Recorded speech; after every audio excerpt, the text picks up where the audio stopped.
Hey, you know, football season's in full swing, and what better way to celebrate than to make a dessert? Today we're making Bronco Brownies, and it says right here, in honor of Broncos. That's why they're called that. Otherwise, they'd be called something else. Hey, our dessert diva, Danette Randall, is with us live in studio. I should point out that you were at one point the world's smallest rockette. I was. Thank you. And then what happened? Angie came along. And she out-rocketted you, and she's a little bit smaller? She's smaller. Well, there you go. I eat too many desserts. That's the thing. No. Come on. So what are you making? That's it. Well, Tom, it's a very unique Bronco type of brownie. It's okay. Let me just give it to you straight. This is a brownie that's hearty. Hearty. It's a manly man brownie. It's a man's brownie. And so I called it Bronco Brownie because we're in Denver. It's the Broncos. Home opener. It's alliteration. Yes, and it's more of a tailgating dessert. I get asked a lot, like, to bring the treat, of course, to the parties. Sure. So that's what I called it, Bronco Brownie. It's a Bronco Brownie. They're manly men. Let's start brownieing this thing up. Okay, so 350 degrees. You want to set your oven on. Okay. Lightly grease 8x8 pan. Okay. Now what I have here melted is a half a cup of butter and 1 cup of semi-sweet chocolate chips or chocolate chunks or cut up chocolate, whatever. And you just want that to get we're just going to slowly melt that. So we'll go ahead and we'll turn this off now. So we're going to stir this on up. Now I've got a tablespoon of cocoa powder, just to amp up the man power. Right, because it's a manly brownie. So it's got cocoa powder. Go ahead. I'm trying to help. Stop it. Okay, so what I have here is a teaspoon of espresso powder. And in honor of the Bronchies, it's my friend Rod Smith's used to be a Bronco. That's his coffee line. More than used to be a Bronco. It's like all over the record book. I know. He's now, been wait, here. When you say espresso powder, is that something I've not seen Strong that? coffee powder or instant espresso powder. That's what it is. It's instant espresso. So we're just going to put it in because mixing the espresso with the chocolate really amps up the flavor, brings out... Hearty. It's hard.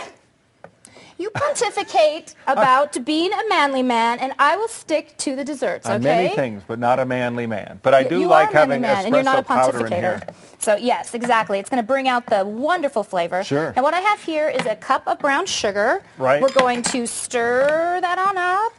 I've got 3 eggs and a teaspoon of vanilla.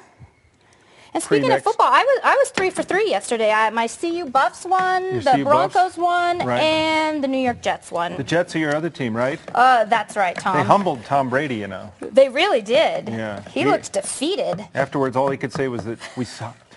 Yeah, I liked that. That's what he said. That was nice. He seemed a little ticked off about it. He was a little upset.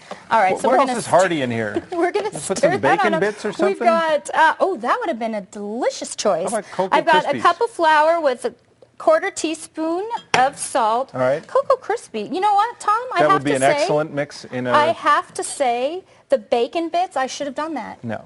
Yeah. No. Yeah. I think that the chocolate bacon wasn't that big during State Fair season? Weren't they doing that? That's still big. Yeah. That's still big. That's been around for a while. Chocolate bacon cupcakes. All right, we're going to stir that on up. Now, what I have here is a cup of Reese's Pieces because nothing says manly man more like Reese's Pieces. I mean, really. So we're going to stir that on in. I've got a cup of roughly chopped walnuts. This is almost dangerously hearty at this point. It's dangerously hearty. And now, I mean, look what we're doing now. We're doing a cup of sliced almonds, the ones that you love to slice Some manly man was sitting there slicing the almonds. Parente. I think it was Parente. And then we're going to just save a few because you're going to put it on the top. So you're going to stir this up. Now look at this. Who needs to buy a box brownie mix? No. This just came together in one pan. You'd be crazy to do that. Simple. We're going to pour this into our prepared baking pan. So we throw this in the 350 oven, and how long does this take? We're going to bake this for 20 minutes to 22 minutes. You'll see the top. It'll start to just puff up a little bit. You don't want to keep it in. No toothpick test. I don't toothpick test brownies. Well, you'll be able to tell. Just make sure you don't bake it over 22 minutes. And see, these are grab and go. These are tailgate. You can hold one hand the brownie. You can hold the other hand your beer. You can high five. I got to tell you one thing, though, that I would do if I were you. When I'd get it out of the oven, I would like sprinkle it with powdered sugar. Well, before, though, would you put some sliced almonds on top to look really manly? No. Yes, you're going to bake this, take it out, slice it, put some powdered sugar on it, and, you know, you can put it in a lovely little football tray. What I've been able to do is see to it that the Internet team has put this recipe on our website at kwgn.com. Click on News, then Dessert Diva, and you too can make this manly and hearty Bronco Brownie. And Thanks, if you want to go get my desserts, you can go to Waffle Brothers. Really? Yeah. Where's that? 4th and Corona. Oh, Waffle good. Brothers. Get a waffle or get Dessert Diva treats. That's all I'm saying. We'll do that. Please Thanks, do. Danette. Thanks. All right, Chris Price.